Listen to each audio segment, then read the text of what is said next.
than me standing and showing a PowerPoint. So Carrie asked me to talk about a couple different things, or 3 different things. We'll see how much of it, all of it we'll get through. But the things I'm going to prioritize is kind of Vent 101, and it should be a time for you guys to ask questions and clarify concepts, and then ventilation of patients with ARDS, and then as we have time, kind of, I think the third category is like ICU initiatives, which I could spend many, many hours talking about, but I'll give some overview of that at the end. Okay? Does that sound reasonable? And I think we'll go for about an hour, take a break, go to the bathroom, whatever, and then come back. So about vents, I think the things I'm going to cover is why is the patient on the vent. We're going to spend the majority of our time talking about different modes of ventilation and how to think about those modes, and link in physiology and all of that. Okay? So when I first walk in a room with a patient and I see them with an endotracheal tube in, my first question is always, why is there an endotracheal tube in their throat? So when you guys walk in the room and think that big categories, why would somebody have an endotracheal tube in their throat? Big reasons. Say what? Hypoxia. Okay, so hypoxemia, yeah. And I'm a stickler for calling it hypoxemia. You'll hear that from pulmonologists a lot because... Can you talk about why? Because I Yeah. have a confusion about that. Yeah. And hypoxemia means that the level of oxygen in your blood is low. Hypoxia means the level of oxygen in a tissue is low. So my muscles might get hypoxic. Or in my lungs, if the tissue is not getting enough oxygen, I might get hypoxic vasoconstriction. But the level of oxygen in my blood, I would refer to as hypoxemia. In the same way you say hyponatremia or anemia, those are all of the blood. So low levels of oxygen in the blood is hypoxemia. Okay, so hypoxemic respiratory failure is one perfect category. And like what diseases will give you hypoxemia as a cause to put an endotracheal tube in? Pneumonia. What are you guys going to see in the CCU? Pulmonary edema, right? That's going to be your bread and butter money for why you're going to be having hypoxemic respiratory failure. Okay, so good. What's another reason somebody would have an endotracheal tube in? Ventilation. Yeah, and so I'm going to call that hypercarbia, but that's exactly the same thing. And the only reason I'm going to call it that is because it's easier to say the CO2 is high, right? So not ventilating enough. Perfect. Like who? Who's that? COPD, classic one. Who else? Over narcotized. Beautiful. Yeah, somebody particularly coming out of the OR and we've sedated them, somebody who took a lot of stuff on their own, intentionally or unintentionally, they might be on. So it might be that they can't get oxygen in, it might be that they can't get CO2 out, or it could be a combination of both of them. They often track together. Okay, that's not the only reasons that you're going to see people have have an endotracheal tube in, though. Why else do people have endotracheal tubes in?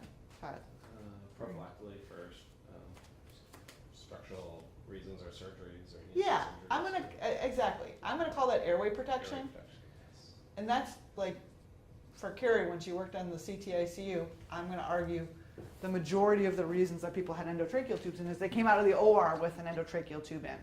So those people, or maybe it's somebody who's had some kind of CNS insult and they're still ventilating okay, but you're worried they're going to aspirate, you put an endotracheal tube in, yada, yada.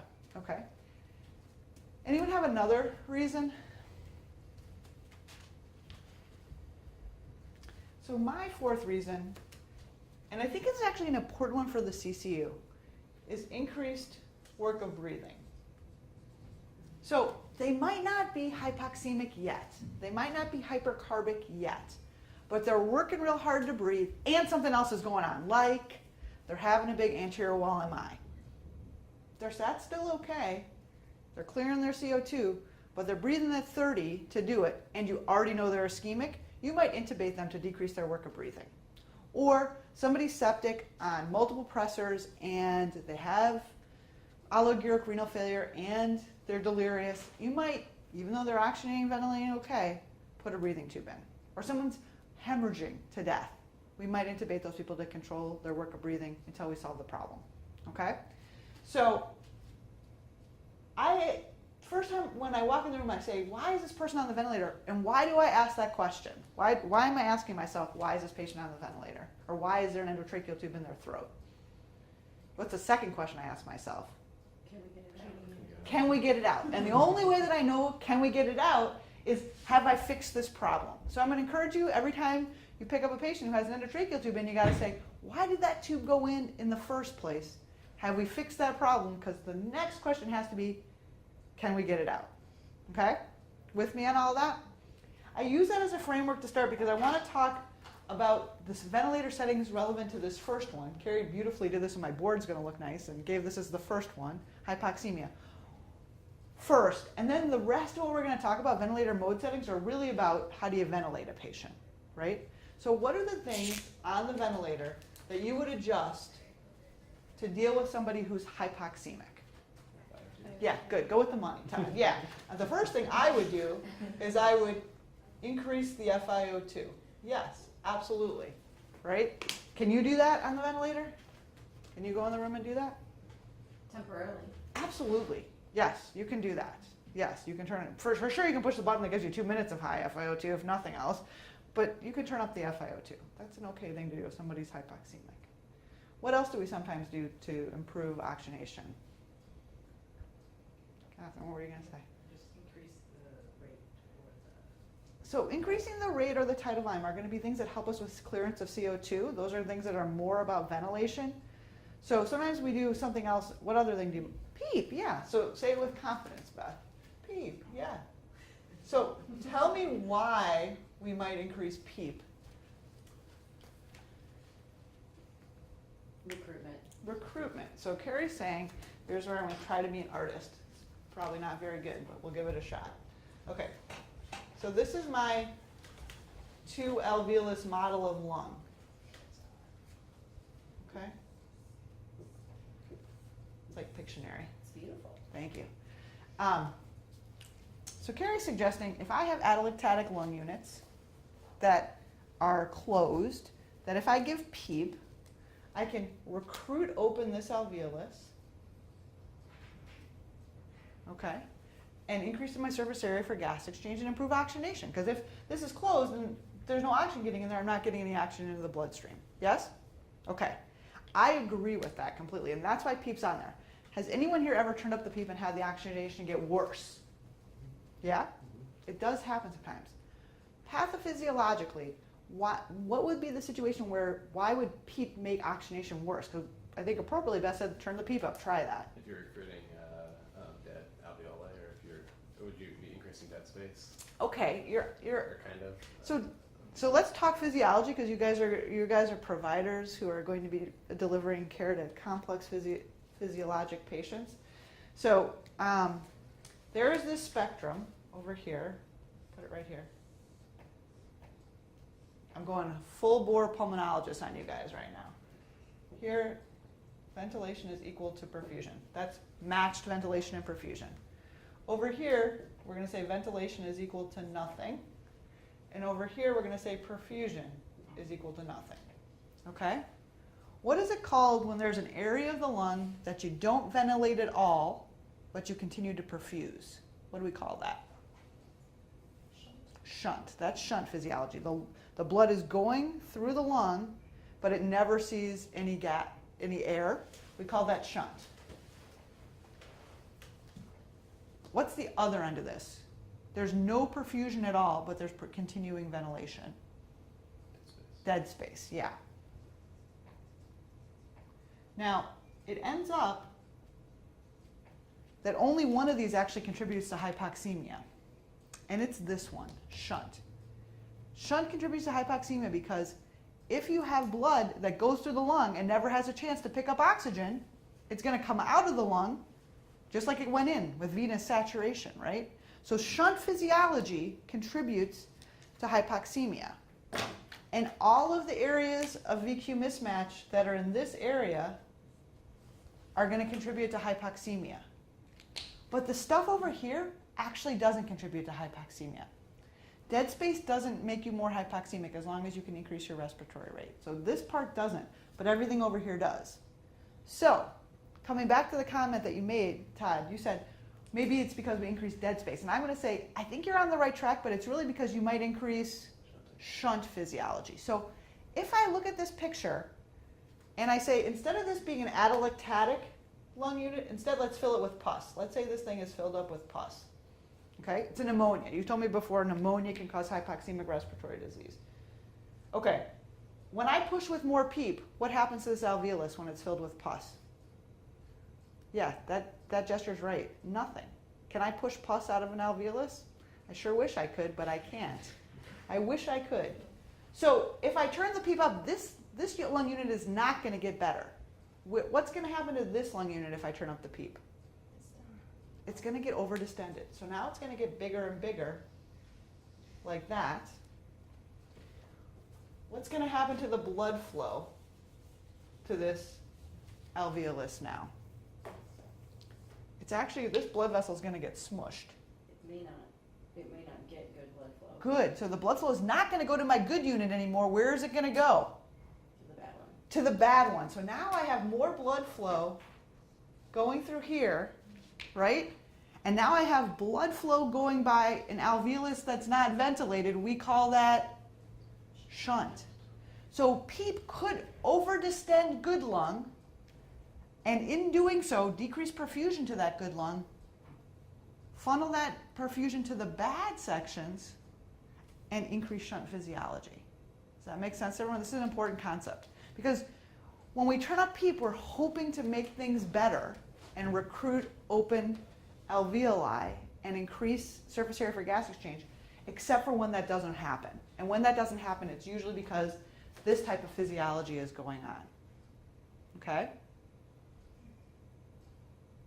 Yes? Cool. Okay. So now let's consolidate that knowledge. You have two chest X-rays. This is where the art kind of falls apart. Pretty good on the alveoli, but the chest X-rays are a little bit more marginal.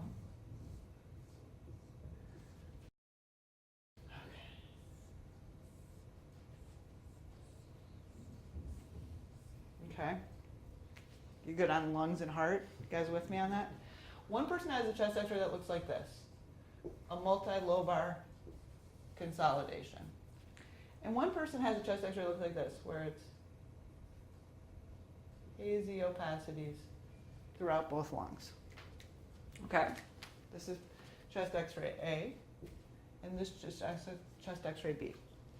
I want you, don't say anything yet, I want you to decide in your head, is chest X-ray A or chest X-ray B the one that you think would be more likely to be PEEP responsive, to get better when I turn up the PEEP? You're going to pick A or B. Then you're going to tell your neighbor. Is it A or B? Tell your neighbor. And preferably go with the one right next to you, because otherwise it's too confusing. Which one do you think is going to be more PEEP responsive, A or B? Oh, crap. That's awesome for the video. Luckily, I only said crap. And explain to your neighbor why you think that's the case.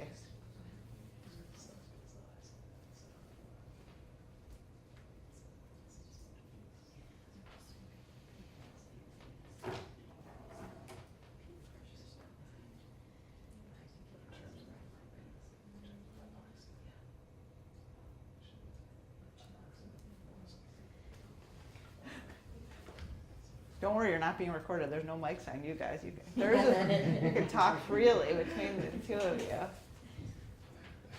Okay, so who feels like they want to share what they decided, what their pair decided? What did you guys pick? Did you come to some kind of this is a team building exercise too, to see if you can collaborate. Yeah, you picked B. Why did you pick B? Because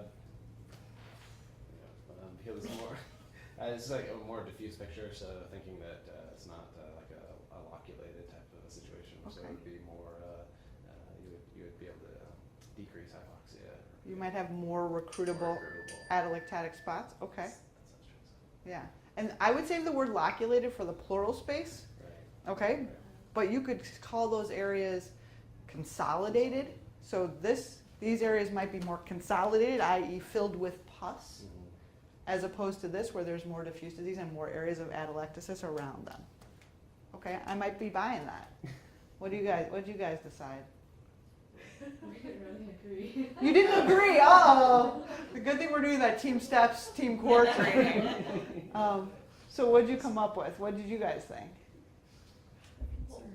My reasoning for B would be just like you, felt like it would be unlikely that both entire lungs would be like, have that. Look plus like this one? situation. Okay, yeah. So.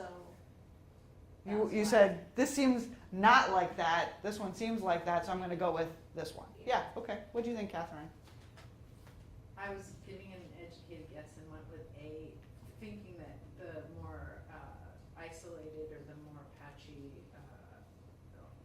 opacities would be more responsive to PEEP versus a diffuse like pulmonary edema. Yeah, okay, I understand what you're going with. It ends up that this one is the right answer. This is the chest x-ray that's more likely to be PEEP responsive, and that's because when there's diffuse disease, there's more likely patchy areas that are pretty close to being recruitable, right? If you have patchy areas, you have some areas that are filled with, pulmonary edema would be a good description of this chest x-ray. You'll have some areas that are filled with edema, but there's alveoli near them that are only partially filled or partially collapsed or almost fully open, and if you give them a little PEEP, they'll open up. So in general, when you're taking patient care of patients in the ICU, if this is the kind of image, and I would say in the CCU, this is going to be what you see more commonly, these are people who are more commonly PEEP responsive. And these people are not. However, this is imperfect, so you should try it. If someone's hypoxemic, this is my pager too, so let me just, of course it has nothing to do with it. It's my sister texting me or a variety of different things. It has nothing to do. Something about a private jet. I can only imagine what's going down. Okay. My sister has a much more exciting life than me. She's a corporate person for Victoria's Secret, so it's way fancier. We're both focused on the chest, but in totally different ways. Yeah. Okay. So, and she evidently goes on private jets, which I can assure you I never do. So this one would be the one that I would guess is more likely to be responsive, but you should do a PEEP trial. So last thing about PEEP before we move on is, what's a PEEP trial? How much, so someone, you walk in, patient's hypoxemic, you're like, I think we should turn up the PEEP. And the RT turns to you and says, to what? PEEP's at 5. What are you going to turn it up to? 10. What do you want to do? 7, okay. That's wimpy. No more 7s, okay? You want it to, plus a 7 is just a terrible number. It's like a 13. You ever have PEEP a 13? Yeah. So I hear, people want to turn up 7, 8. Do something dramatic. Turn it up to 5. Turn it up to 15. Do something that's actually going to give you enough delta to see if they're really responding to a change in PEEP.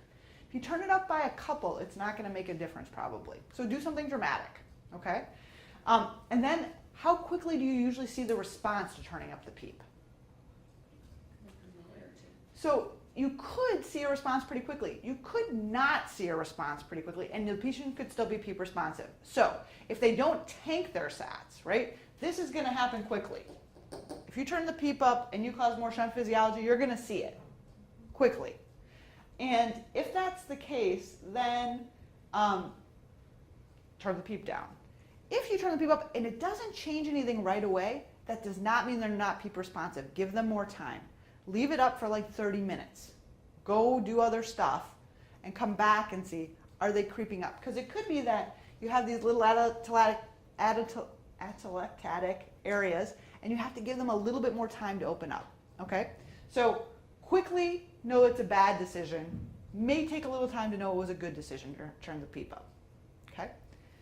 And the third thing, which we may or may not get to in ARDS, I'm just going to put up here as other stuff. And this is not necessarily about how we set the ventilator. It might be that we use neuromuscular blockade. It might be that we fully sedate the patient, which we would do before we use neuromuscular blockade. It might be inhaled pulmonary vasodilator. And it might be some fancy stuff with the ventilator, which we may or may not get to today. And if we don't get to it today, we can come and talk about more ventilator stuff at another time, okay? But these two are really the only two things you're going to adjust on the ventilator for the vast majority of people who are hypoxemic. There's a little bit of Vent 202 where you can do some more fancy stuff with the ventilator, but this is the majority of it, okay? Questions about oxygenation or issues around oxygenation before I move on? Okay, now we're going to shift gears and we're going to talk about how you get rid of CO2, and we're going to do that by talking about modes of ventilation, because modes of ventilation are going to be what clears CO2.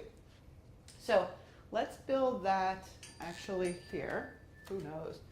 So the mode, and I'm going to tell you there's a couple principles of ventilators that I think are important. The first principle of ventilators is you learn ventilators at the bedside. So despite all of the stuff that I'm telling you today, what really is going to matter is doing this when you get to the bedside. The second rule of ventilators is, I think you will understand ventilators better if you think about them this way. Think about, first of all, the things that you control and or set, and then think about the things that you monitor, i.e. tell you what's going on with the patient in every mode. And if you can remember this and understand this, you will understand what's going on with the patient better, okay? And then we'll make a column of when you're going to use this type of ventilation. Okay, so Catherine, tell me a mode that you've seen in the ICU. Assist. Okay, good. And now I'm going to turn you into mini critical care providers, or full-fledged critical care providers. You will hear nurses and some RTs, but fewer of them call it AC. I'm going to encourage you to call it volume control. Volume control is actually the more accurate name for that mode, and AC actually is a descriptor of both what we call AC and what we call pressure control. AC means if the patient doesn't initiate a breath, give them a breath a certain amount of times a minute, and if the patient does initiate a breath, support it in the way that I've said in the computer, in the ventilator. What you're really saying is control the volumes. So you'll hear more and more RTs call this volume control. I'm going to encourage you to call it volume control. It's more accurate in terms of the mode. But you're right that it's by far the most common mode, and without a doubt, we hear people call it AC all the time. And I would say 90% of bedside nurses will call it AC. Okay? But AC actually, the next mode I'll talk about is pressure control. And pressure control is actually in AC mode as well. It's just that we haven't used that as our common language. Okay. So, I told you the most important thing to think about first is what are you going to set? What are you in control of? So, the nice thing about calling it volume control is it also cues you as to what it is that you set in this mode, right? So you control the volume. Yeah, so you're going to set a tidal volume. And what else do you set in this mode?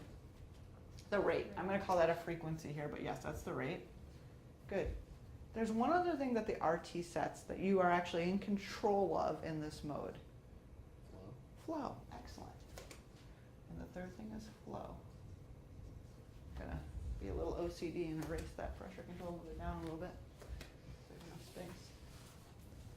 Okay. And the flow, you actually control two aspects of flow. You control both the rate of flow and the pattern of flow. Meaning either a square wave or a deceleration pattern. The RT sets that for you almost every time, but you're the provider, so you need to understand that that's actually something that's modifiable. Okay? Good. When you set the tidal volume and the frequency,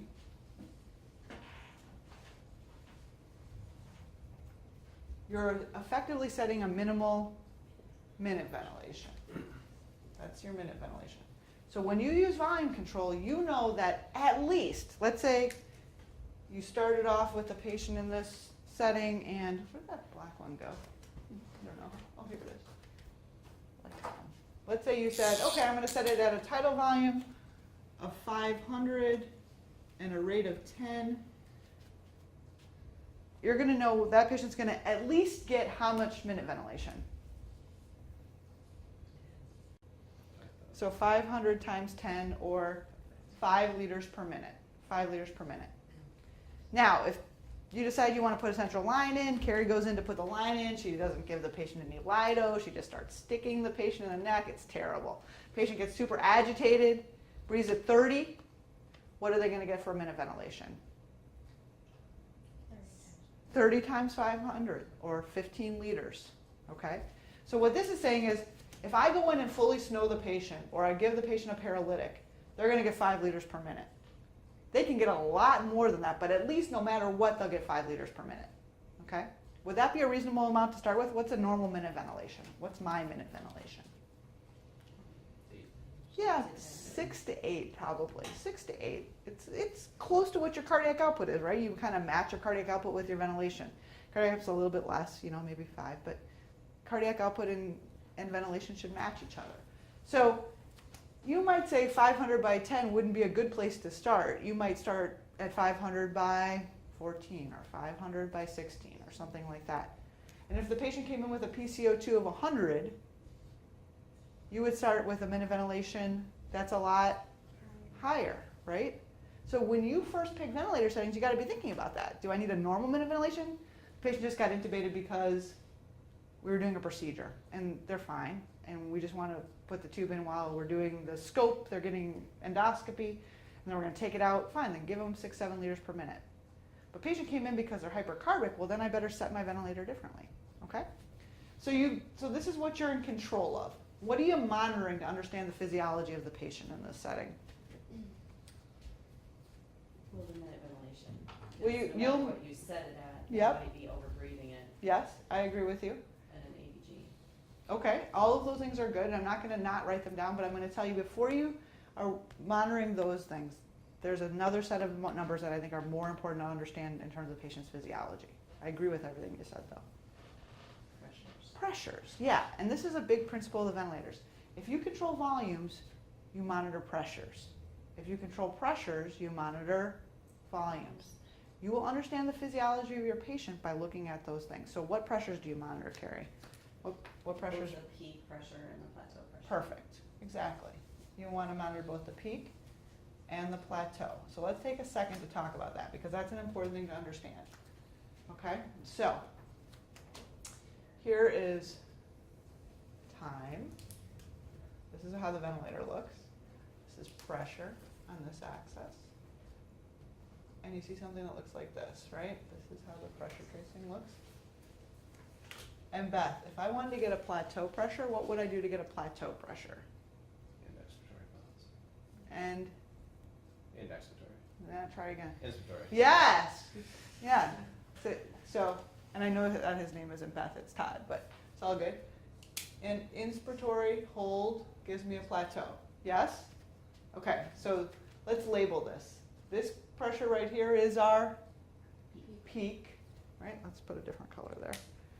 That's our peak pressure. This pressure right here is our plateau because we put in a pause. And what's this baseline pressure between breaths? And expiratory. Yeah, you're setting it. What is it called? Oh, the peak. That's the peak. Okay? So, you need to interact with the ventilator to get a plateau, right? We said you have to put in an inspiratory pause. And that's right here. Can you do that? Yes, you can. Can you go in and push an inspiratory pause? Absolutely. Please do. If your patient has high peak pressures, you should go see the patient and put in a pause and see what the plateau is because that's going to help you understand what's going on with the patient. And I'm going to start off a little bit simplistic and then we can build on it if we want to. But if nothing else, with these pressures, you need to be able to understand two patterns. One looks like this: high peak pressure with a high plateau pressure. And one looks like this: high peak pressure with a normal plateau pressure. So before I talk about those two, let's just talk about the peak pressure. The peak pressure is a reflection of, I'm the ventilator. I'm pushing a certain volume into the patient. If I push it into Carrie, she has normal lungs, normal airways, normal chest wall, normal belly. It's pretty easy. So her peak pressure will be low. Doesn't take a lot of change in pressure to get that volume in, right? Push 500 cc's into her peak pressure, PEEP of 5, peak pressure is like 15. No big deal. Now, if the patient or somebody else starts to develop pathophysiology in their respiratory system, it's harder to get that 500 cc's in.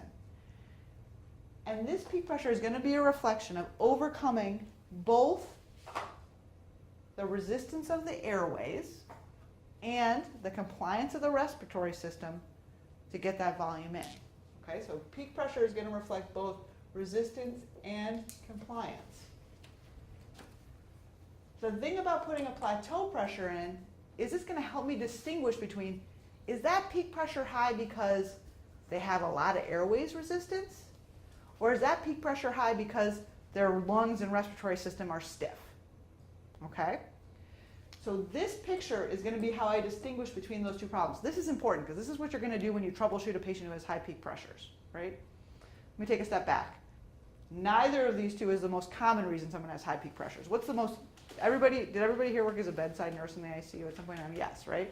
So why is the most common reason that someone's peak pressure is alarming? Like in the ventilator. Yeah, they're coughing, they're interacting with the ventilator, they're asynchronous. That's way more likely, right? Every time you're suctioning them, you put the catheter in, you don't silence the alarm beforehand, and it'll peak pressures. So by far the most common reason is the patient's coughing or out of sync with the ventilator. But patient's calm, laying there, nobody's touching them, and they have high peak airway pressures. You need to figure out if it's one of these two patterns as the cause of the problem. So now this is hard, but I want you to think for a second. I'm going to do an A and a B again. So this one is A, and this one is B. If you had to pick between them, which of these two pictures do you think reflects a patient with low compliance or stiff lungs? Hard, stiff respiratory system. A or B? Talk to your neighbor again and see if you can convince each other that you're on the same page.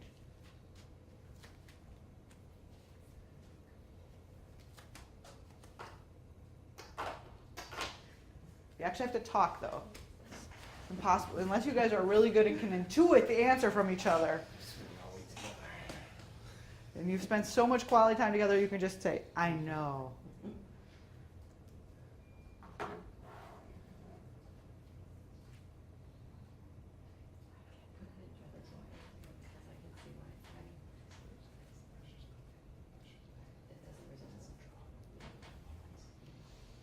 Okay, you guys want to give me your, what do you think?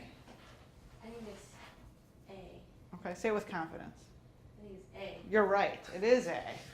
Good job. Now tell me why you thought that. You're right. Because This is a the patient- picture of low compliance, yep. A patient with stiff lungs is gonna be less compliant, yeah, and so their plateau pressure will be high because they always have Yeah, some stiff lungs, maybe that's not. you're getting at it. So this pressure is, the peak pressure is the pressure needed to overcome the flow through the airways as well as distending open the respiratory system. When you put a pause in, this delta pressure is just how much is needed to hold it there, not to push it through the airways anymore.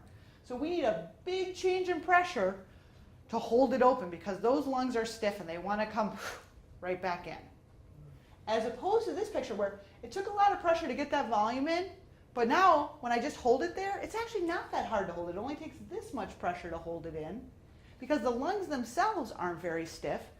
All this work was to get through the airways, to get it through the airways in. And once I get it through the airways into the lungs and just hold it, it doesn't take much pressure difference to hold it open, okay? Yeah. So what is the ventilator actually trying to accomplish when it does an inspiratory? The ventilator's not trying to accomplish anything, right? It doesn't do that naturally. You have to go do it. No, I know, but when I press the inspiratory pause, So what it does at that point is, if you put an inspiratory pause, it says, I'm going to put 500 cc's in, let's say we're using this example, and then as opposed to normally, the way the ventilator normally works is, when that 500 cc's goes in, it cycles to expiratory phase, right? And we let that 500 cc's come out. Now it's going to say, put that 500 cc's in and then stop. Hold it there. There's no flow. No flow anymore. Not pushing anything in, not letting anything so out. it's just It's static. yeah, with the tidal volume that you have. Right. Okay, I So see. in that moment, you can actually calculate compliance. So the equation for compliance, do you guys remember this from nursing school? Change in something over change in something else? Change in volume over change in pressure. Okay? You don't need to know that equation. That's okay. But let's This use is it for what a second, okay? So we can actually calculate compliance based on all of this stuff. And what would be the change in volume? It would be your tidal volume. And then what are the two pressures that are going to reflect compliance? Well, I've been showing you with my hand, but it's the difference between the plateau and the peak.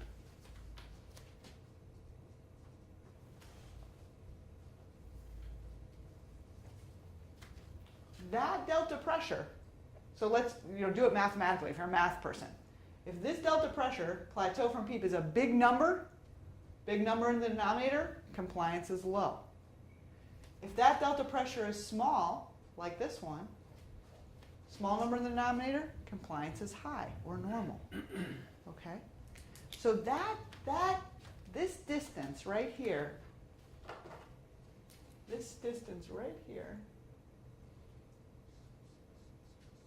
it's not a measurement of compliance, right? It's 1 over that distance, but that's going to be a reflection of your compliance. The bigger that delta is between the plateau and the PEEP, the lower the compliance, the stiffer the respiratory system. The smaller it is, not taking much to hold that 500 cc's in there, lungs aren't that stiff, high compliance. If what I'm saying to you is kind of like, ooh, not super comfortable, not sure I really totally get that, 2 things. One is, the most important thing is to be able to identify these 2 patterns. That's by far the most important thing. The second thing is, every time you go in a room, check a plateau pressure on a patient. Every time you go in a room. If they're in volume control. Because in volume control, we can monitor pressures, not in the other modes. Okay, so before we leave this, the whole point of this is to figure out what's wrong with the patient. So what would be some things that would have low compliance of the respiratory system? ARDS would be perfect. What else? Fibrosis. Would you say fibrosis? Yeah, we'll say IPF or any other type of fibrosis. Good. What else? And you'll note that I keep saying of the respiratory system, right? Do you notice I keep saying that instead of just the lungs? Because it's not just the lungs. What else? Extended belly area. Good, extended belly. So ileus or pregnancy or ascites. Yeah. What else? What's between the chest wall and the lung? Well, yeah, the diaphragm is down here, but how about up here? What's that space called? Interthoracic. Yeah, in your pleural space, right? So what could fill up your pleural space that would give you low compliance? Fusion, yeah, pleural effusion would fit in this list.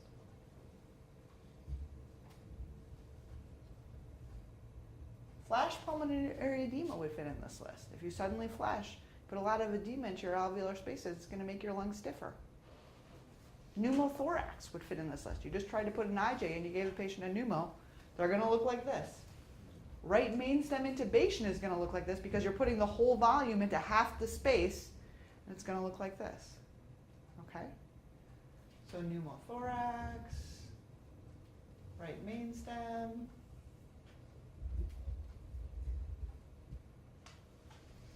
And the whole point of doing this is to then say, why did this change? Why does the patient have lower compliance than earlier?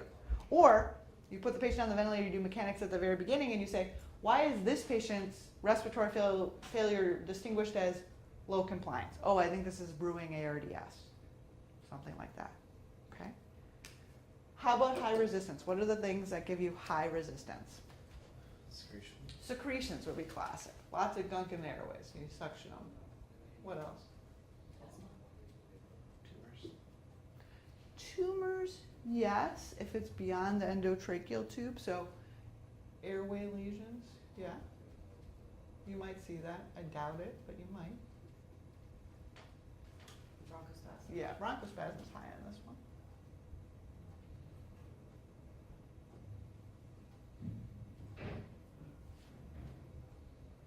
So this is asthma. This is COPD.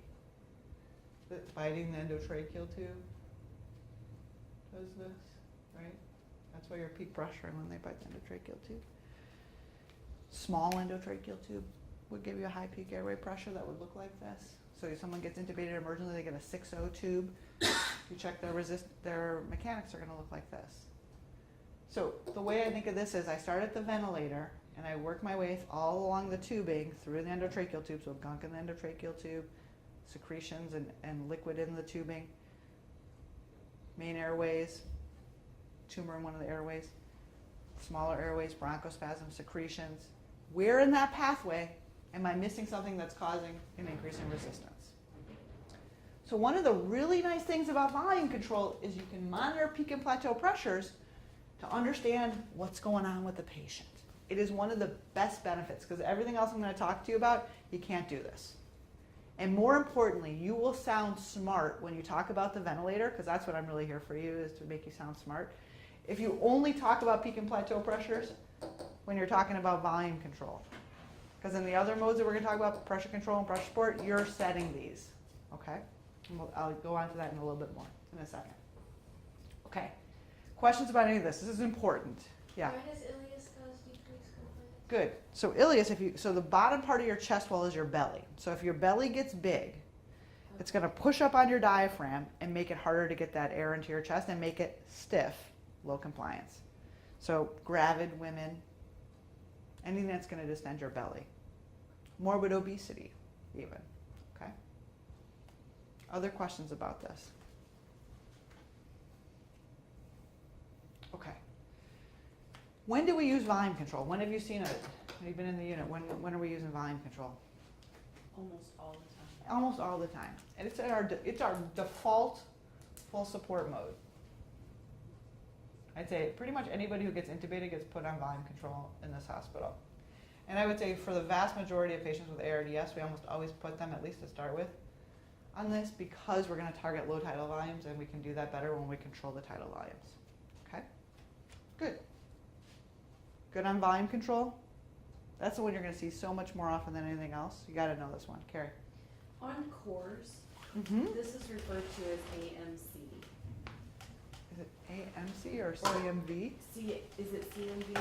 There's a lot of different, so this AC part can be written as CMV. It might be written as ACV. Is that possible? Maybe it says ACV. So AC ventilation. Yeah, I don't actually know what it says in cores. That's a good thing to look at. We should change it to Because- volume control. Yeah. Wouldn't that be a good idea? Yeah, I like that. Okay. Thank you for telling me that. I'll try to make myself a mental note to look at it. Okay, we good? I'm going to move on and talk about pressure control.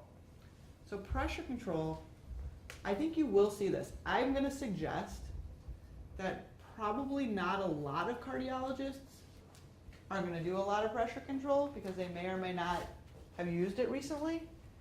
But I think as we have a critical care team, they may start using it more. Okay? So, what do you control in pressure control? It's a clever name. Pressure, yeah. And we call that pressure, I'm going to call it the inspiratory pressure, the IP. Sometimes you'll hear people refer to it as the driving pressure or the delta pressure. It's how much pressure you're going to put, the ventilator is going to push with for every breath. What else do you set in this mode? What else do you control in this mode? The rate. The rate. So again, now remember how I said these are both AC modes? In this mode it says this many times a minute, give this tidal volume. In this mode, it's also AC. This many times a minute, push with this amount of pressure. But there's one more thing the ventilator needs to know. So Carrie said, okay, 10 times a minute, 10 times a minute, push with 20 centimeters of water pressure. What else does the ventilator need to know? Oops. Probably something about the pattern of the flow. Okay, well, it's going to end up that the flow is going to be variable in this mode, which is going to be one of the reasons maybe it's advantageous. Maybe the time of the flow? The time. So you're saying push 10 times a minute with 20 centimeters of water, and the ventilator is saying to you, how long should I push? Right. So the I time. So you have to set an I time, an inspiratory time in this mode. You could actually set an inspiratory time or an IDE ratio, but you need to set that. That's really important that you understand that because it has implications, which I'm going to talk about in 1 second. Okay, so this is what you're setting. And here you're setting a pressure, so what are you going to monitor? Volume, right? So if you set volumes, you monitor pressure. If you set pressures, you monitor volumes. And while I agree with you up here that you have to monitor a minute ventilation, you said that to me before, I kind of do, you're right, because what's actually delivered is different, but I know at least I'm getting 5 liters per minute. Here, I really need to monitor my minute ventilation because I do not have an absolute minimal minute ventilation guaranteed here, right? I don't know that I'm going to at least get 5 liters per minute because I don't know what the tidal volume is, so I don't know what the minute ventilation is going to be. Does that make sense? So now, I told you before we use the monitoring to figure these things out. So if the patient suddenly develops a pneumothorax, how am I going to know it in this mode? What's gonna, Volumes go down, the or- volume's gonna go down. All of a sudden, the same amount of pressure is only gonna get less amount of volume in there because it's harder to get it in. How about if they suddenly develop bronchospasm? The volume's gonna go down. And if they bite the endotracheal tube, the volume's gonna go down.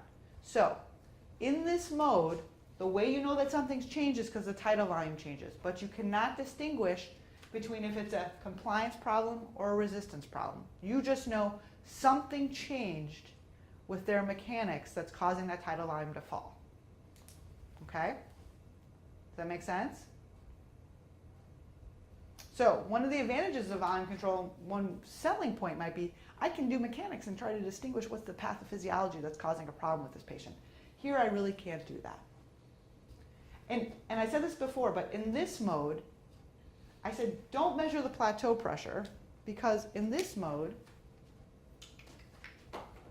instead of the picture looking like this, the picture is actually going to look like this, where the pressure comes up and it's held for a certain amount of time, and then it drops off. So this pressure up here, which is held for a certain amount of time, you might think of that as a peak pressure or a plateau pressure. But really, what is that pressure? Well, that pressure is your PEEP plus your inspiratory pressure. You're setting that. So in this mode, in pressure control, don't talk about peak pressures because you're controlling them. Don't check a plateau pressure because you're creating one. Okay? Can it be higher than what we said? No, It cannot. it Okay. cannot. Even if You the are in patient control. is awake. If the patient's awake, walking, so if the patient's awake and pushes out when the they ventilator's just go pushing with in, tidal volume. they'll peak pressure because again, it's that interaction with the ventilator, but they won't get volume, right? It cannot go above this number. And that's why people who are like awake and bucking the vent don't tolerate this because they don't get the volumes. They might not. Yeah, you're going to be worried that they're not going to get volumes, right? You got to worry about that. The thing about this mode is the way you know physiology has changed, that they're having problems with the ventilator mode, is all about seeing their tidal volumes, not about their peak and plateau pressures, because the plateau and peak pressures are determined by you. So if it's set at 20 and my PEEP is set at 5, the peak pressures are 25. Every breath. Every single breath. Okay? So when an RT presents on rounds and tells me the peak pressures when the patient's in pressure control, I want to bonk them on the head because they are experts about the ventilator and they shouldn't tell me that because it doesn't matter. They told me what the peak pressure was when they told me the ventilator settings. Okay? So if you're talking about this and you're saying, Trish, I'm worried about this patient because we have them on inspiratory pressure at 20 and earlier today their tidal volumes were 400 and now they've fallen off to 300. Right? That would make sense to me. Because I'm saying, well, then something's changed with their physiology that's meaning the same amount of pressure is getting a smaller volume in them. So we got to figure that out. Yeah? You with me on that? Okay. And that's fine. The biggest message about all of these things is, I said before, you got to know what you control and you got to know what you monitor. And everybody who's taking care of the patient has to know what we're controlling and what we're monitoring. So if you went up to the ICU and talked to all the RTs and all the nurses and all the house staff, do you think they know what they're monitoring in volume control? I think in volume control, most of Yes. them would be able to tell us. I agree, because the mode that you want is the one that the majority of people understand. And I would say the majority of people understand volume control. Now my concern is, you go to pressure control, completely appropriate mode. When I trained back in Boston, trained for fellowship at the Brigham and MGH. The Brigham was a volume control hospital, MGH was a pressure control hospital, doesn't matter. But the nurses at MGH knew that when they were at the bedside, they were watching tidal volumes. They were watching to see if the tidal volumes changed so they could call me. Or the RTs knew, they were watching the minute ventilation of the tidal volumes. So at the end of the day, both of these are completely good full support modes. This is a full support mode just like volume control. But my concern only is that everybody understands what they're monitoring. Because people are used to high pressure alarms, right? They're less used to watching tidal volumes and seeing that they went from 500 to 350 because it might not alarm. Yeah? Okay.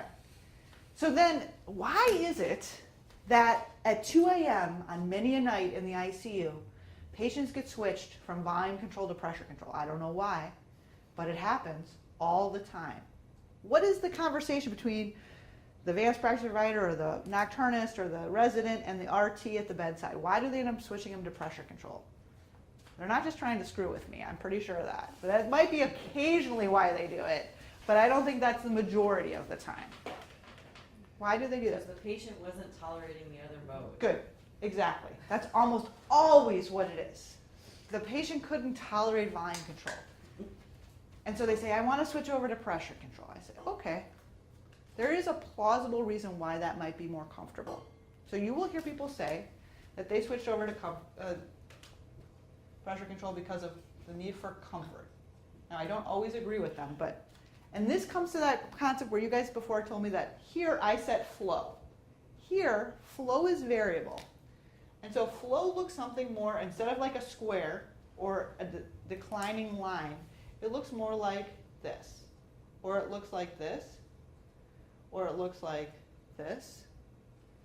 If you had to pick between this one, and one of these, which do you think is closest to physiologic, to normal? Probably the worst. Yeah, the wiggly lined ones, right? I don't breathe like this.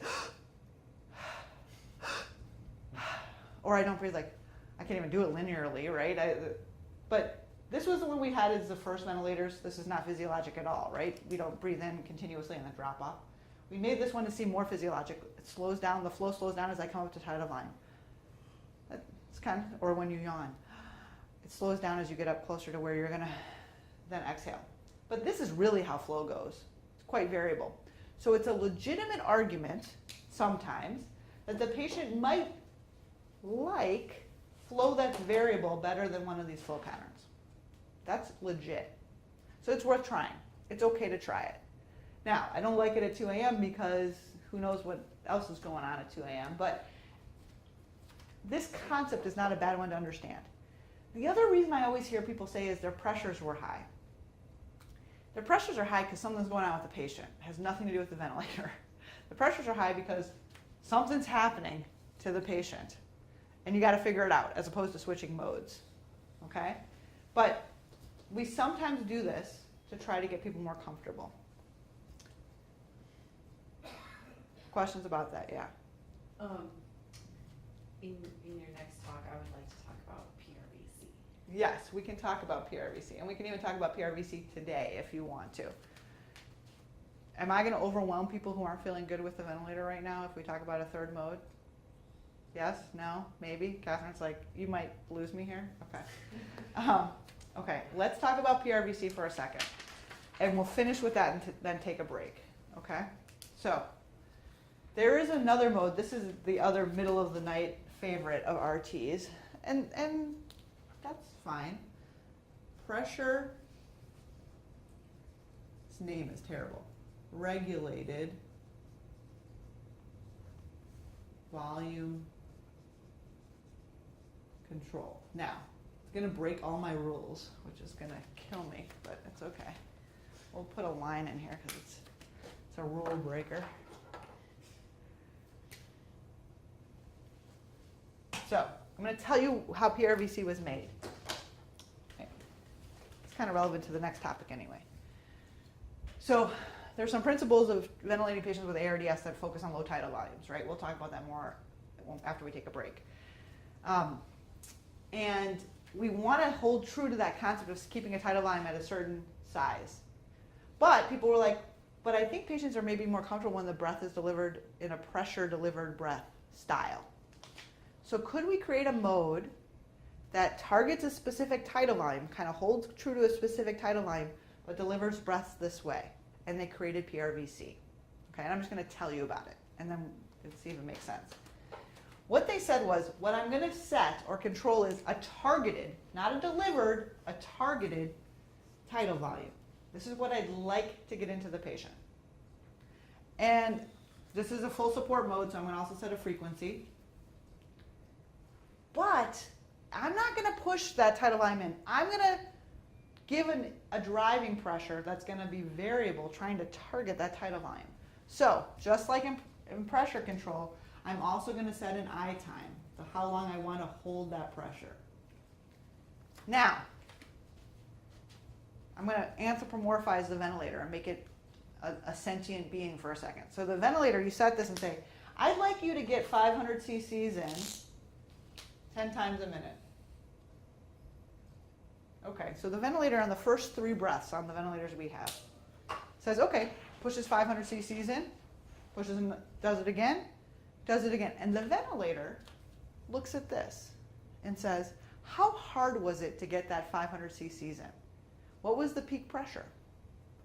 And it switches modes and changes over to pressure control and says, well, approximately, I think since the peak pressure was 25 and the PEEP was 5, I think I'm going to need about 20 centimeters of water inspiratory pressure. And the next breath is a pressure control breath with 20 centimeters of water pressure. And then it says, what tidal volume came out of the patient after I did that? So I push in with 20 centimeters of water for half a second, and 450 cc's came back out. What is it going to do on the very next breath? If that ventilator was smart, what would it do? A little longer. Give it, or not, it's not going to do longer, a little bit higher pressure. It could do time, but we don't let it do that. That would be smart. The ventilator's going to say, okay, not 20, I was wrong, 22. I'm going to push with 22. 480. What's it going to do in the next breath? It's going to go up again, 23. 500, 500, 500, 550. Uh-oh. What's it going to do on the next breath? Back off a little bit. 22, 22, 22. And every breath, it's going to say, for the next breath, do I deliver that same pressure, or do I ratchet it up, or do I ratchet it down? Okay? Now your job, if you're taking care of a patient in pressure regulated volume control, or PRVC, is to have a clue what's going on. So how are you going to know, what's your surrogate for the idea of what the driving pressure is, that inspiratory pressure? How are you going to figure that out?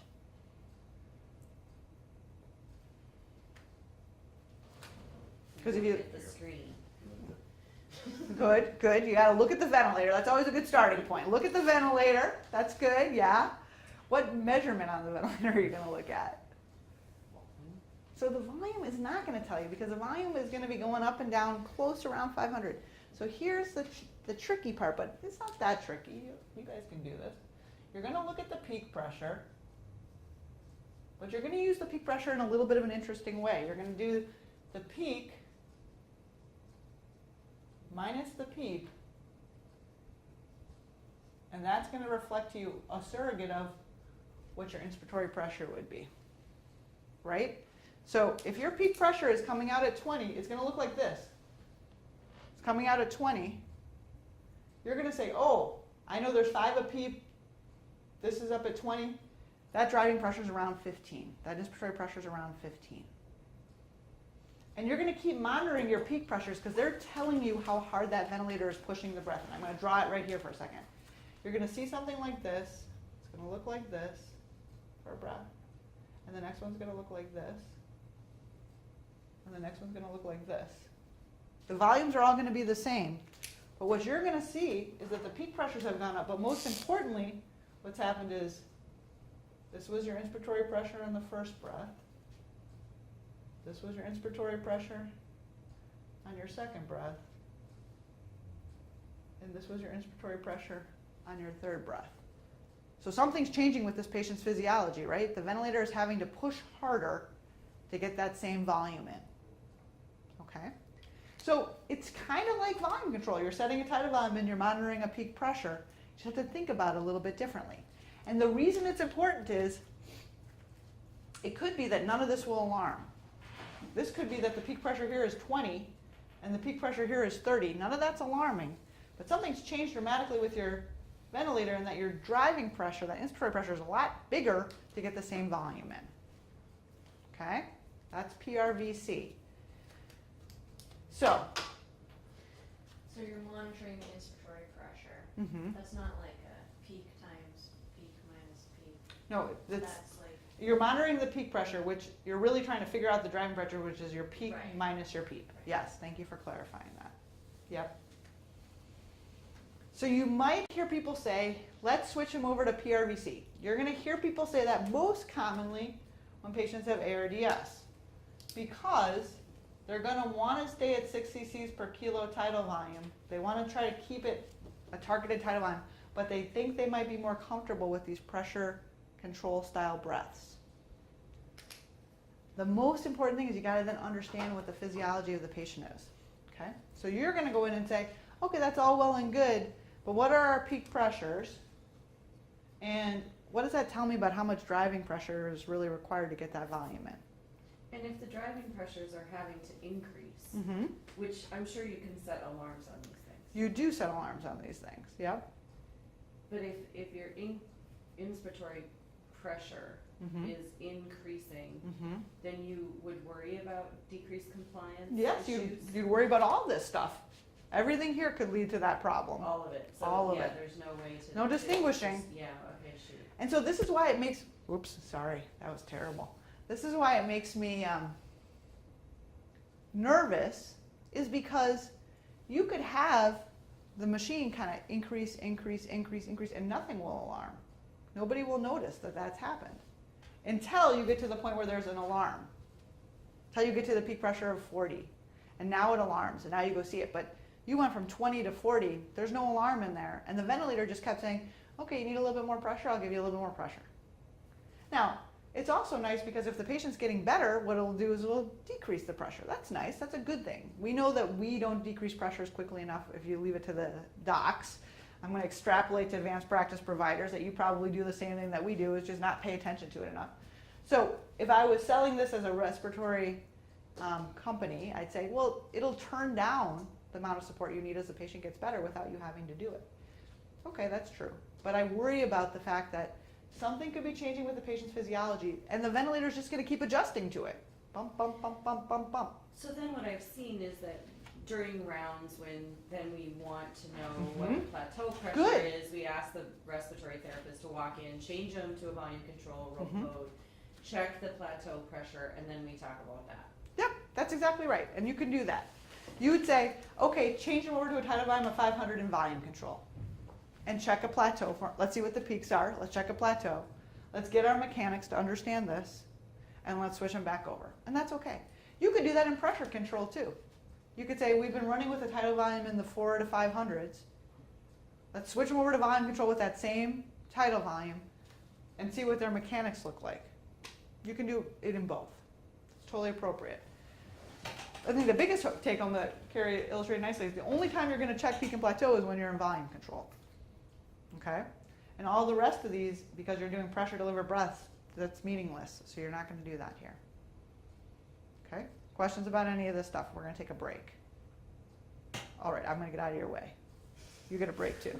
Until noon, then I have to go get myself ready to go backpacking. So we're going to talk about ARDS. And if nothing else we'll definitely get through this. Vent basics, like what are the key principles of the ventilator for ARDS. And I think we'll get through other things that are evidence-based in terms of how we treat patients with ARDS now. And if we have time, we'll talk about some fancy ventilator settings and why you might do other fancy stuff when someone has ARDS. I'm putting my money here, okay? We got to get through this. And if we get to this, that's fine. My only hesitation here is if some of the stuff that I'm talking about with the ventilators is kind of comfortable but not super comfortable. I don't want to lose what you already got stuck in your head by doing this, and we might have to build to that later. But we'll see what we can do. Okay, so in the year 2000, when I was a resident, whoa, that was a long time ago, there was a now famous trial published in the New England Journal of Medicine. It's called the ARMA trial. People at Harborview were enrolled in that trial. Folks at Harborview kind of led that trial. And it was practice changing for critical care for patients with ARDS. And you know the basic tenets of what that trial came out and said. It was called the ARMA trial. I'm just going to put the name of it up here, ARMA. It's NEJM. If you've never read this article, you should. There's not a lot of literature that I'm going to tell you should read. This is one thing you should read. It was stopped early because of the significant mortality benefit in patients who were treated in a certain way. So you know this because you've taken care of patients with ARDS. What are the principles that were pushed forward by ARMA? Low tidal. Low tidal volume. So the first thing they said was, we think that high tidal volumes cause harm. So we want to decrease this thing, and they made up a word. They said, I want to decrease volutrauma. Trauma from having too large a tidal volumes. And they randomized people to either 12 cc's per kilo, ideal body weight, right? That's important, not actual body weight, because in the United States of America, those are not necessarily the same thing, right? 6 cc versus 6 cc's per kilo. And they found that the mortality was 40% here and 30% here. So they said, oh, we should do lower tidal volume ventilation. Now, they didn't actually start at 60 cc's per kilo. Where did they start when they switched them over to this arm? Sort of like 8. They started at 8.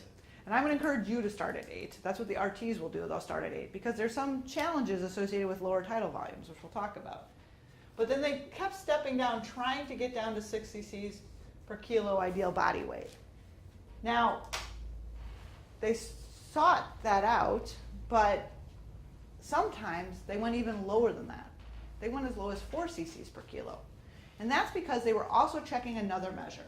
So they were worried about volume trauma, but they were worried about another type of trauma as well. What's the one that you always worry about?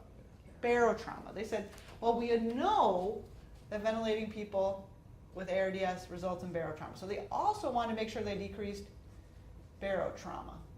Now, they set a specific guideline.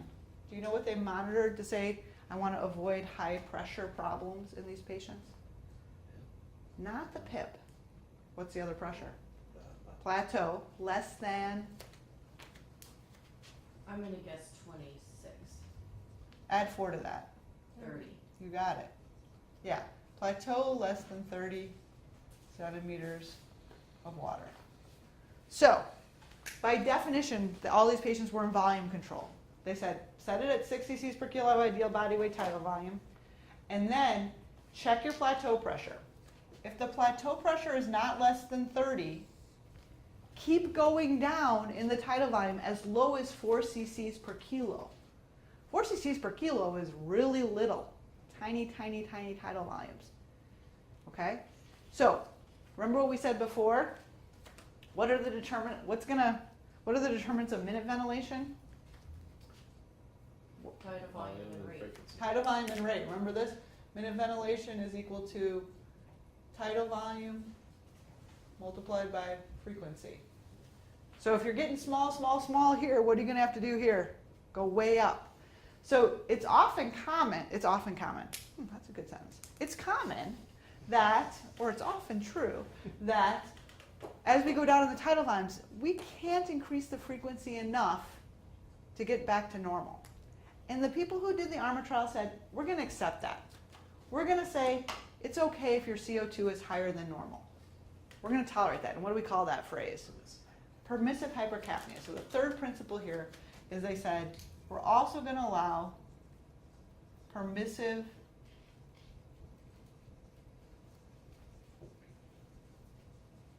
hypercapnia. And we're going to let the CO2 rise. We're going to say that's okay.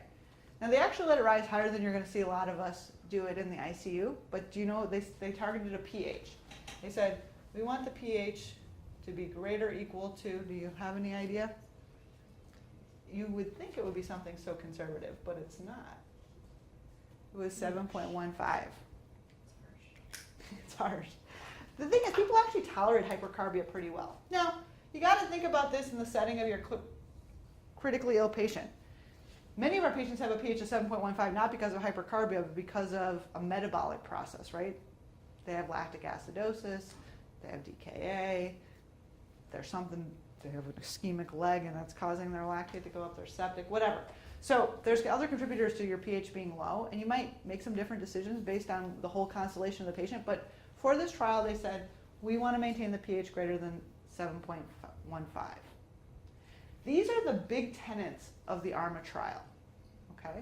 This is what they did in the trial, and this is what we do when we order what is affectionately referred to around here as lung protective ventilation. I'm going to call it low tidal volume ventilation. That's less pejorative, right? We're saying, oh, let's protect the lungs, which is what we think this does, but it's low tidal volumes. But if you go in and say, I want to do LPV, lung protective ventilation, the RT is going to target 6 cc's per kilo. They're going to keep checking the plateau pressure. If the plateau pressure is over 30, they're going to keep going down on the tidal volumes as low as 4 cc's per kilo. And you will check their ABGs to see how you're doing with the pH, and adjust their respiratory rate accordingly. Okay? Does that make sense? The other thing that was in this trial, which is not part of what I would argue is kind of the evidence-based approach, but is what we use a lot of times, is the fourth thing that came out of this is something called the PEEP ladder. This is what they used in the trial. And mostly they did that to try to standardize how people adjusted FiO2 and PEEP. But those of you who worked at the bedside, you've seen the PEEP ladder before. What does it do? What's the PEEP ladder? I think it steps it up. Up and down based upon, I thought it was PO2, and pressure. So they don't look at pressure at all. And they usually look at the SpO2, but it could be the PaO2 as well. They're SATs. They usually use SATs because it's easier, because you can look at the SAT as opposed to the PaO2. But basically what it says is, starting with a PEEP of 5 and an FiO2 of 0.4, you're going to say, they're going to say if the SAT's in this range, leave it there. If the SAT goes low, lower than 88% usually, then we want to step up, and we're going to go 5 a PEEP and 0.50. And then if the SAT's still low, we're going to go to 8 a PEEP and 0.50. And then if the SAT's still low, we're going to go to 8 a PEEP and 0.60. And then we're going to go to 10 a PEEP and 0.60. And now if the patient starts getting better and their SATs are high, okay, then the next step down will be go down on the PEEP. And then if the SATs are still good, go down on the FiO2. Okay? So what this does is it automates the RTs turning up and down PEEP and FiO2 for you, trying to find that perfect place. This is great for a trial, because that means that everybody in the trial is getting the same PEEP and FiO2 adjustments. This is now editorializing. I don't think this is always great for our patients, and I'm going to explain to you why I think that and why you might think about using or not using the PEEP ladder. We said before some patients are PEEP responsive and some people are not PEEP responsive, right? This doesn't take that into account at all. This just says for every single patient I'm going to turn up PEEP in a certain way. We also said if you're going to test PEEP responsiveness, do something bold. There's nothing bold about this. The third thing is, which we didn't talk about before, but I want to talk about particularly with you guys and the patient population you're going to be taking care of, is PEEP has implications beyond recruiting lung, right? What are the cardiovascular implications of PEEP? Decreases preload and also decreases afterload, which could be really good, right? Giving PEEP is like giving nitrates and hydralazine, which before you were saying, Catherine said, we're going to see a lot of pulmonary edema. I agree. Positive pressure ventilation can be great for patients who have pulmonary edema because it's doing some physiologic things to your cardiovascular system that are potentially helpful. So you might want to have more thought and control of what you're doing with your PEEP if your patient's in heart failure. Okay? I also think you might want to do things more carefully with your PEEP if you think the patient's volume down. So you might get a GI bleeder on your service because they're there for an MI. You give them every antiplatelet agent known to man, and you anticoagulate them, and then they start to hemorrhage out of some part of their body. If that blood is all coming out of their blood vessels and they're intravascularly down, what's going to happen when you give them PEEP? Yeah, they're going to tank their pressure, right? So just keep in mind that when you put them on the PEEP ladder, which is a totally fine thing to do, you're giving that up as something that you're controlling, and you got to pay attention to what's going to be adjusted. And if you decide, boy, my patient's PEEP responsive, I'd rather we really wean the FiO2 and keep the PEEP high, just take them off the PEEP ladder and adjust it yourself. Okay?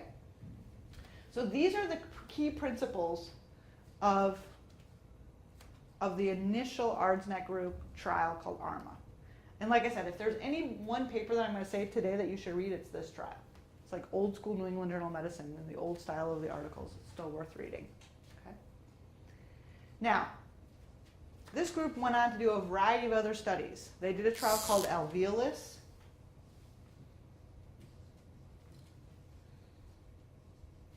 Which looked at high PEEP versus low PEEP.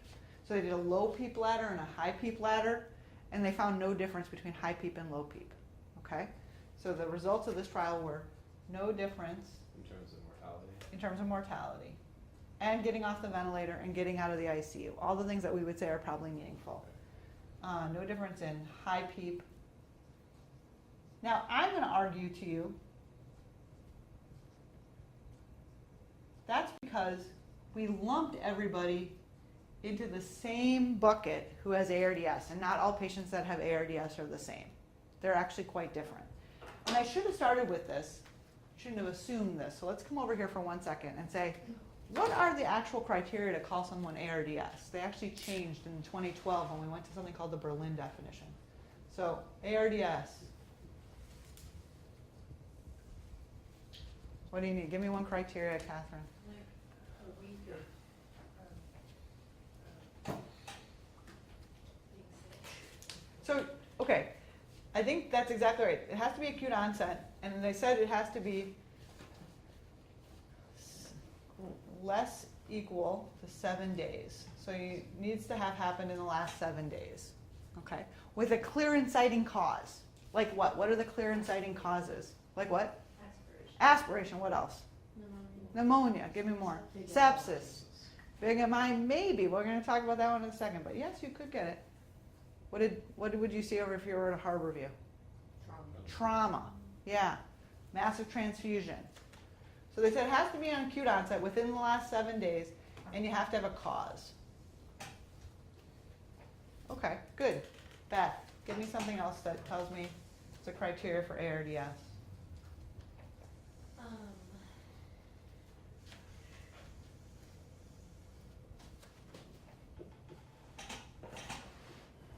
Capacities on chest X-ray? Good, exactly. Okay, so bilateral, first of all, I love that you said the word opacities. That like makes my pulmonologist's heart beat happily. Bilateral opacities.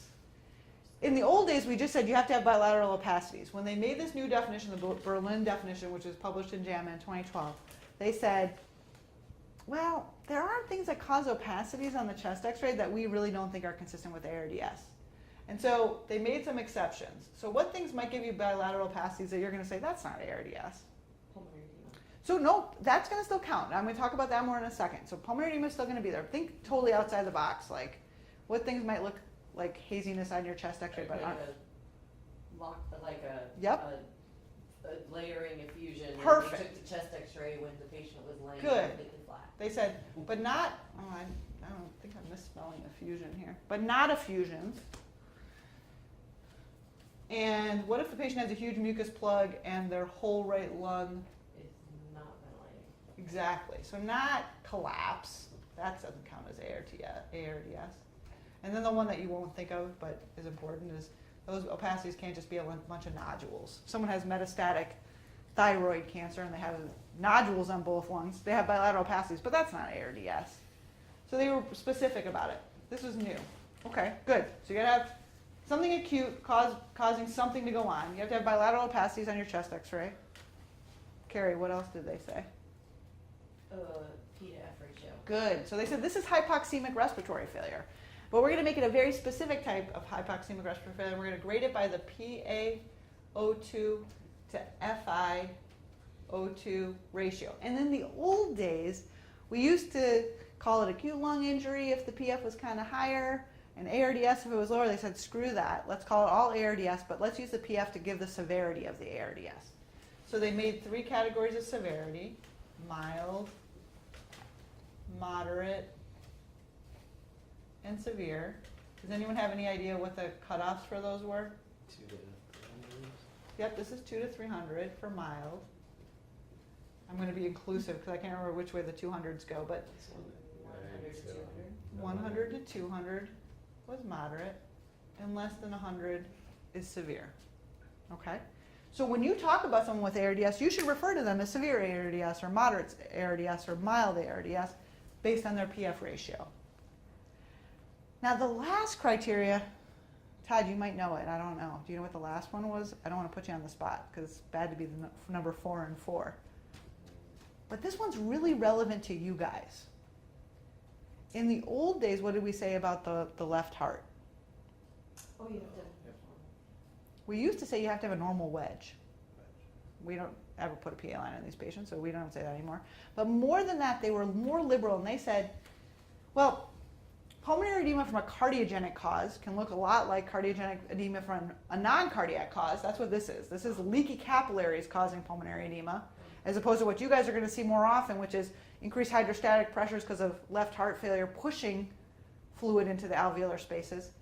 But there is those times that you can have ARDS with a touch of heart failure. So we don't want you to not use ARDSNet criteria for those people who have mostly pulmonary edema, or I mean mostly ARDS, but a touch of the heart failure. In the old days they said, if there's any problems with the heart, we're not going to call it ARDS. Now they say, not fully explained, i.e. I can't blame it all on the heart, by increased left atrial pressure. So you could have some heart failure, but if this looks like there's way more opacities than I would expect for the degree of heart failure this person has, or they're way more hypoxemic than I would expect, then I'm going to call it ARDS. Even if their EF is 30%, and I know that some of this is because they have their wedge is a little bit elevated. Okay? So what that does is for the CCU is it gives you greater latitude to call somebody ARDS and use LPV. Does that distinction make sense? 4 years ago, if I got an echo and it showed that the LV was down, or I put a PA catheter in and there was an elevated wedge, I'd say, well, this is really heart failure. We're not going to call it ARDS. But now we've liberalized that. Okay? So these are the people that we're going to be calling ARDS, and they're the people that we're going to be putting into this bucket. I got on this tangent because I said, well, this trial alveolus showed that there was no difference when we had high PEEP or low PEEP, but I'm going to come back to this S in ARDS. What does S stand for? Syndrome. And in syndrome, there's lots of different types of people who could meet these 4 criteria. And I'm going to argue there's a few people out there who fit those criteria who would do better with high PEEP than low PEEP. So we don't routinely put everybody on high PEEP, but you might test it out in your patients and see if there are people who respond to higher PEEP better. Okay? It is not our standard of care, though, to use a higher PEEP ladder. The other thing they tested in this trial were standardized recruitment maneuvers. Do you know what a recruitment maneuver is? We increase the PEEP really high. Yeah. So when someone we've generally done this for refractory hypoxemia. In that trial, they did it on a standardized way. Every 8 hours, they did a recruitment maneuver. We actually changed the mode of the ventilator to something called CPAP. You know what CPAP is, right? It's just continuous positive air pressure, steady.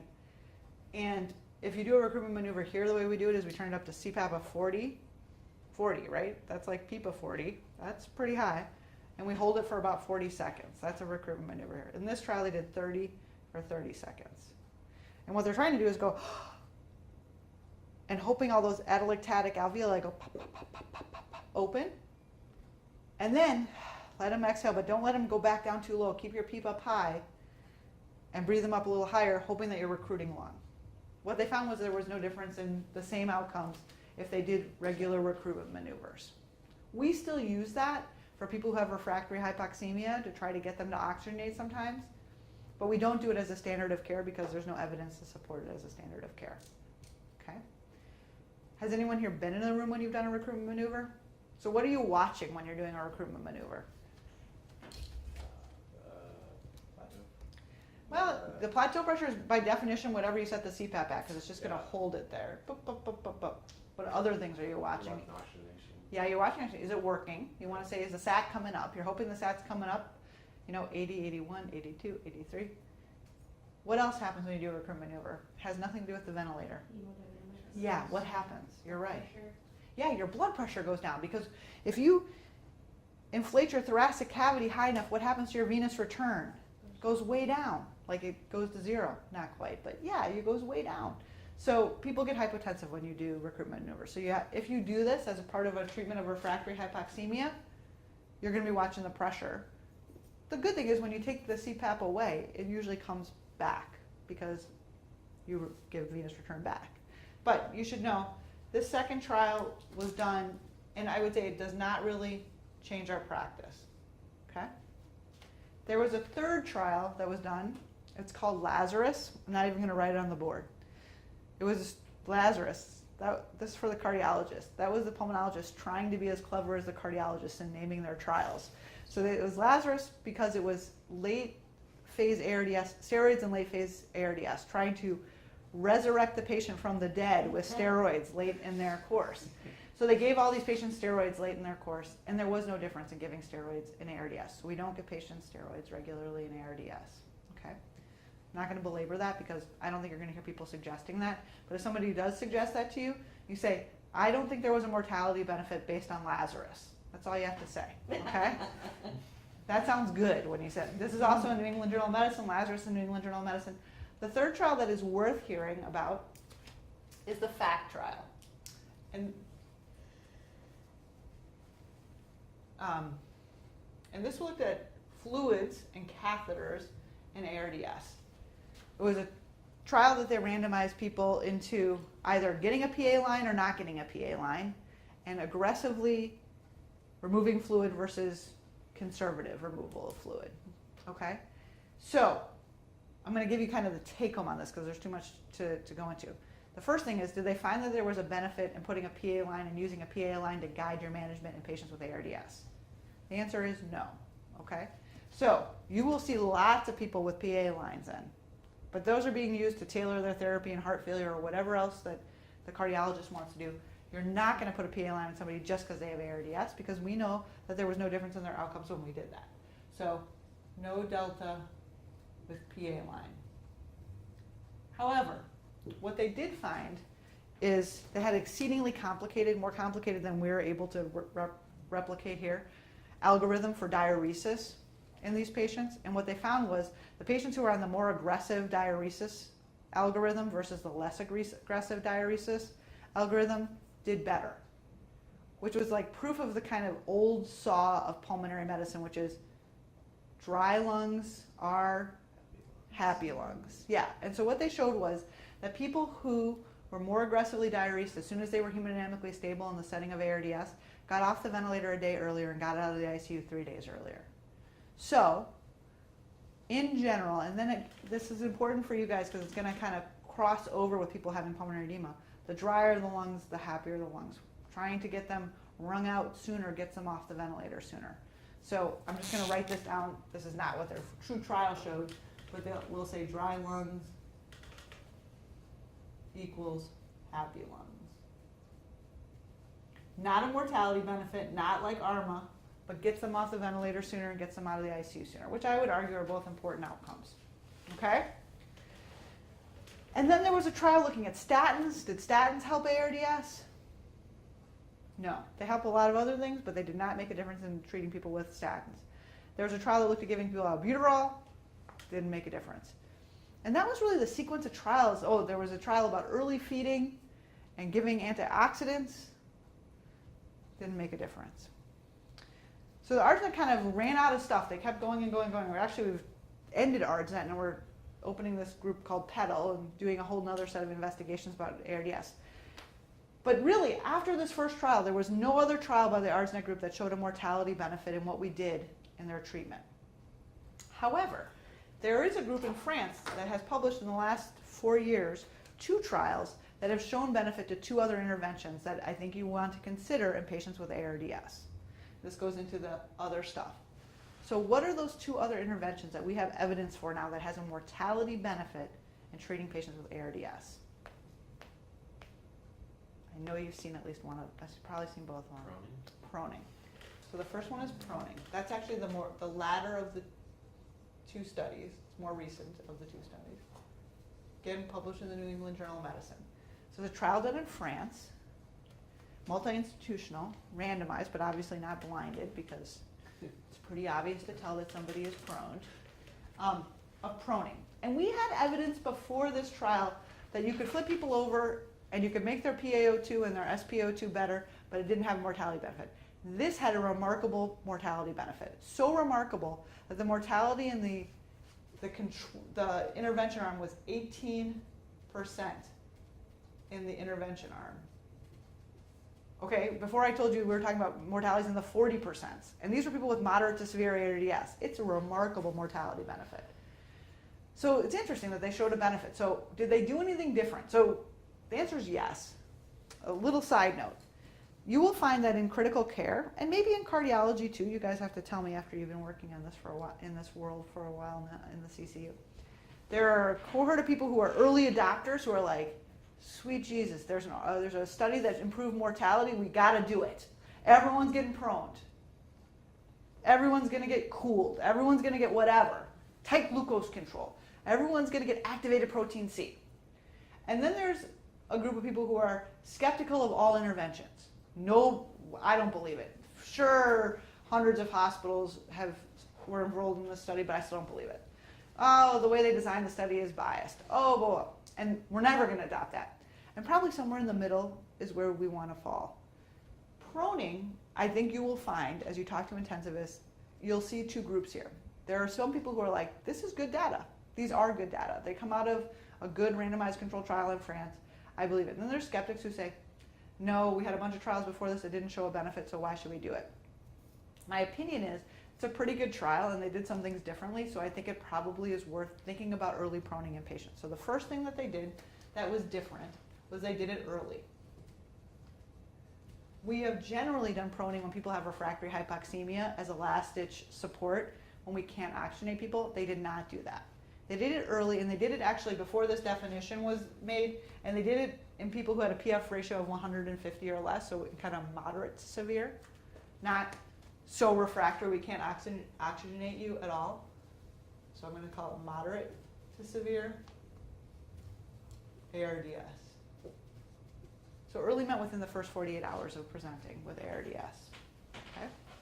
Now, what else was different? What else did they do differently? Has anyone done any proning recently? About 6 months ago. Okay, do you remember how long the person was flipped over? It wasn't very, It was really long compared to before. So these guys said, let's spend the majority of the day proned. Wow. Now, why pathophysiologically do we think that proning might work? Why might it help? Yeah, you're trying to recruit lung, right? So here's my picture of a CAT scan now of the chest, right? Here's kind of the heart sitting here. And if we look at patients with ARDS, by far the majority of disease, as they lay on their back, is going to be in these dependent lung zones. And the theory is if you flip them over and you let gravity help you, you might recruit these areas of lung. And the thought is, kind of like we were talking about before, that when you put up the PEEP, you want to give it time to work. If you flip someone over, you got to give them some time to let that proning take effect and really start to recruit back these. So you don't de-recruit. Yeah, you will de-recruit, but the goal is to keep them flipped over. So they did it for 16 to 8 hours and kept them flipped over for a much longer period of time. Okay? And I think these two things are probably, if you're going to make an argument for why this showed a benefit when other ones didn't. It's also a larger trial, it's a better trial. But it's probably because we did it in people who weren't so far gone, and we did it for a lot longer. Okay? And by we, I mean the French investigators, because I wasn't involved in that trial at all. The last thing I don't think actually had much bearing in the outcome, but it's important to understand that they did this differently. They manually proned all these people. And this is not the bed. not The bed is just the bed. So have you seen the rotoprone bed before? It's like, seems like it's something out of like the space age, and patients like rotating like in the rotisserie in it back and forth, right? Not good. So what we have now is a protocol, and our nurses are quite good at it. They call it the burrito, where they wrap the patient up. It takes about 6 or 7 people, including 2 RTs and a whole bunch of nurses, and they manually flip someone over. And they can do it quite well. And they're pretty good at it because they might have to flip someone over because you need to resuscitate them or something like that, so they can flip them back pretty well too. So these people are all manually proned. Have you been doing that? Yeah, that's our standard of care here now. Oh, wow. Yep. Where's the bed? Like, how does that So they cushion the head and they turn the head to the side. The one thing you worry about is pressure ulcers on the face, so they do a lot of protective cushioning, and they put the head to the side so the tube comes out this way. And that's why you have 2 RTs, because RT's job is purely to watch the endotracheal tube. Obviously, it's harder for nurses, I don't need to tell you guys this, to do care. So, and it's harder for you to do procedures. So usually what we do is we do a bunch of, all the procedures we need. Get the lines in, get everything set, get the ECG that you need, and then you prone them and you leave them like that all night. You do it like 5 p.m. and you flip them back at 7 or 8 in the morning. Do you just do like slight adjustments? Yeah, they do a little bit for pressure ulcer stuff, just like you would do if they were on their back. What were the problems that you're seeing with the rotoprone? That's most of my We had experience. somebody is with fall the- out recently. So it's actually harder to do care with the rotoprone than it is when somebody's manually prone because you don't have all this other stuff around them. So bless you. So it's easier for the nurse to care for the patient. 1, 2. We don't actually think the moving around part is as important, like the rotating of the rotoprone. It's just being flipped over. So we don't really need all that. So you don't think that it decreases pressure? It doesn't seem to help your pressure ulcers at all. I mean, that's what they would argue, Right, but Super the, tight and that getting way. them into it is really hard. The manual proning is actually easier than the getting the patient who's particularly, you think about it, we used to do it always in people who had refractory hypoxemia. Getting them in the rotoprone was always a precarious thing. I don't know if any of you guys ever did it, but it always felt like you were going to lose them completely in the transition to the rotoprone. To say nothing of the cost. The cost is exorbitant as well. Okay? So we manually prone people now. And Amy Haverland and Amy Stafford, before she left, did a lot of teaching with the nurses, and a clinical nurse specialist usually comes and helps support the nurses in flipping the patients over, or one of the educators. But this is what we do, okay? Now, it's worth noting that, well, actually, I'm going to put a parenthesis here for something that we're going to talk about next. Leave that space in there. I'm going to encourage you to think about early proning in patients who have ARDS. I think your patient population is going to be a little bit challenging because you're never going to know how much of this could be real ARDS and how much of this is heart failure. So it won't be as easy. And I don't think any of the people enrolled in the trials had a balloon pump or an Impella or any other crazy mechanical support device. So that would also be things that would be prohibitive in terms of flipping somebody over. You know, if you're on the old CTICU service, nobody had an open chest when they got flipped over, right? These are not things that we did. But you could have people with ARDS, and you would consider early proning in those patients, okay? The second thing that has evidence base, also from the French trial a couple years earlier, also published in the New England Journal of Medicine, is a medication that we gave patients. What other thing do we do for people who have ARDS? And not an inhaled medication, which we give to a lot of people, but a true medication. Prostaglandins? No, Or- that's going to be inhaled, but no evidence for it, but we do it. So you want to fully sedate these patients often. We often sedate people with neuromuscular blockers. So the other thing that there is evidence for is early use of neuromuscular blockade.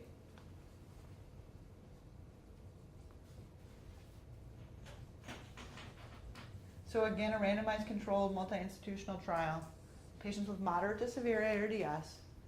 Don't quote me on this. I feel like it was published in 2012, but I might be off by a year in the New England Journal of Medicine. They used cisatracurium. Why did they pick cisatracurium as a neuromuscular blocker?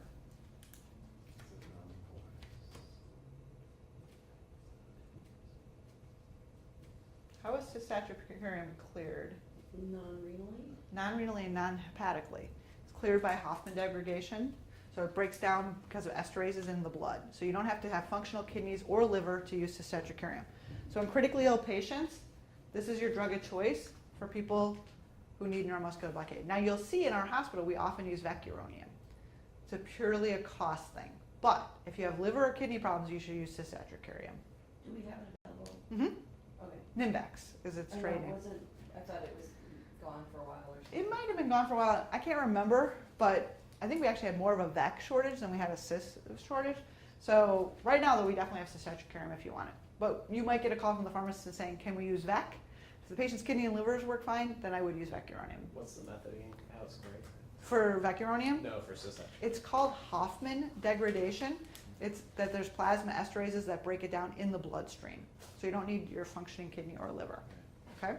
Which is important because you don't want somebody to be neuromuscular blocked a lot longer than you wanted them to be blocked. So they started this. Again, they did it for 48 hours. They did it continuously. And they did it for people with, again, moderate to severe ARDS. And again, they saw a mortality benefit. in early use of neuromuscular blockade. Now, I'm going to say we see this, there's more skeptics about this. Part of it is people having problems with understanding pathophysiologically why would it make sense. And I'm going to make the argument that every time I initiate a breath against the ventilator, I make my interpleural space more negative, and I make my transpulmonary pressure, the pressure across my alveolus, higher, which we know can be injurious. So potentially by having the patient not interact with the ventilator at all, there's less ventilator-induced lung injury. That's purely hypothetical. And so people are like, I don't know if I buy that. I'm not sure I buy this theory. Why are people hesitant to give neuromuscular blockade? Multiple reasons. Like? You can't tell if they're hurting, if you've got So you're- adequate pain control. Great. So you're wondering about, nobody goes on cisatracurine without being fully sedated, right? And then inevitably, the entire time someone's on a neuromuscular blocker, the bedside nurse is appropriately concerned that the patient is still in some type of discomfort, whether it be anxiety or pain or whatever. So what happens to their drips most of the time? They go way up. As a matter of, the vast majority of patients that we have in critical care units now are given bolus sedation. Bolus midaz, bolus fentanyl. These patients are all on continuous infusions. So they end up getting a lot more sedation. A lot more sedation, which means what once you turn all this off? It takes longer to clear. And so they don't wake up. And we have this kind of competing goal of trying to keep people mobile, right? And so when they're super sick, we're not going to get them mobile. But as soon as they start getting better, we'd like to get them mobile. And if they have a ton of sedation on board, it takes another day or 2 or 3 to get them off. And then also there's a risk of inducing critical care myopathy. Yeah, so we worry about, and again, the data for this are not great, but there are some suggestive data that use of neuromuscular blockers increases the risk of developing critical care related neuromyopathy, so critical care weakness. I think it's hard to know if that's definitely true, but there's certainly a lot of concern about it, and we'd like to avoid that if at all possible. So we don't want people prolonged weakness afterwards. We want to get people up and moving. So you'll hear people be somewhat cautious about doing this. I'm actually a believer in this as well. Personally, I'm a fan of not having the patient interact with the ventilator when they're super sick. So I am someone who will use cisatracurine, but you'll hear more debate about this. And when you're taking care of a patient with ARDS, you should put both of these things on the table. Is this a person we should think about early neuromuscular blockade? Is this a patient we should think about in terms of early proning? Anybody with a PF less than 150, these are 2 evidence-based interventions that you should be considering. And I put this up here because 80-some% of these patients were neuromuscularly blocked. So almost all, that's the same group that did the first trial. So they're true believers in neuromuscular blockade, so almost every patient up here was for neuromuscular blockade. Pretty much everybody we prone is on neuromuscular blockers. Not everybody, but pretty much everybody. So you don't have to do it, but know that the majority of people will be blocked when they get proned. What was the average length of time that they were neuromuscular blocked? 48 hours. 48 hours. Yeah. And we do a daily trial of turning it off, but usually it'll be a couple days, maybe What's 3. the half-life of cisatracurine? Oh, minutes. Is it minutes? It'll go away. And what about what was the amount of time that they were proned in the study? For 72 hours, 3 days of doing that. Okay? Was it a time? Was it a time endpoint, or was it a physiological? They did it based on if you pass a certain physiologic threshold, they stop doing it. So if your oxygenation got better to this point, then they would stop proning you. I can't remember the cutoffs off the top of my head, but we can pull the article and look at the details. But yeah, and that's how I'd say we do it in practice. Somebody's getting better, we stop proning them, right? So every day you say, before we flip this person over again, do we need to turn off, should we try turning off the neuromuscular blockers? And can we not flip them over today? And see if they're okay to do that. Now that's extrapolation from evidence-based guidelines, because evidence-based would say, well, you keep doing it until they meet the criteria that in the trial says that we no longer do this. I would argue that most of us our practice is not quite that evidence-based, and that we'll reassess each morning, do we want to keep doing these 2 things based on the individual patient. But you'll see different practices. So, like I said, we didn't get to this. Maybe I'll get you to invite me back for another talk at some point in time. This is stuff that, honestly, if you're talking about doing fancier stuff with a ventilator, then you should call a pulmonary consult, to be frank. Get somebody to come help you learn about it, and no problem.